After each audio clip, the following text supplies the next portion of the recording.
is to try and keep you up to date every 2 weeks with what is going on at City Hall. So this report came out last week before committee that ambulance response times to your community have significantly increased, and it concerns the paramedic Chief Michael Sanderson. I guess this was part of his budget presentation, but it must be very alarming for you, the ward councillor.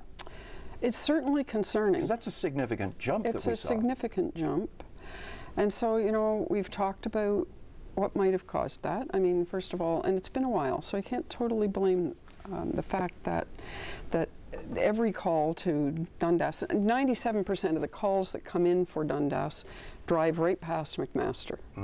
Whereas they used to be able to go to McMaster, they'd wait there what is now 37 minutes average with the patient, you know, put the vehicle back in service and be back in Dundas, no problem. But that's not the way it is now. So now they're going to, you know, the Juravinsky or St. Joseph's or the General, which are all significant distance from Dundas.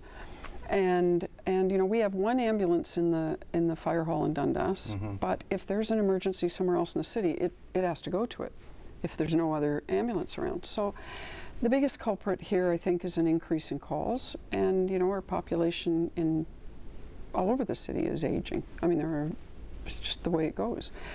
An alarming rate of calls from central downtown, and we know it's not the healthiest neighborhood to begin with. Code Red told us that. Calls are very high there, and the other ambulances have to go there to respond.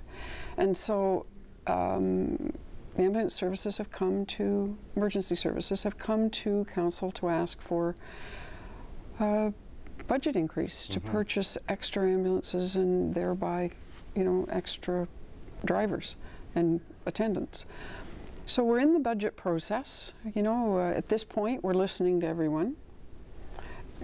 Coming up soon we'll have to be weighing the requests and the urgency of those requests and prioritizing and coming up with the best solution we can come up with for the money that we have.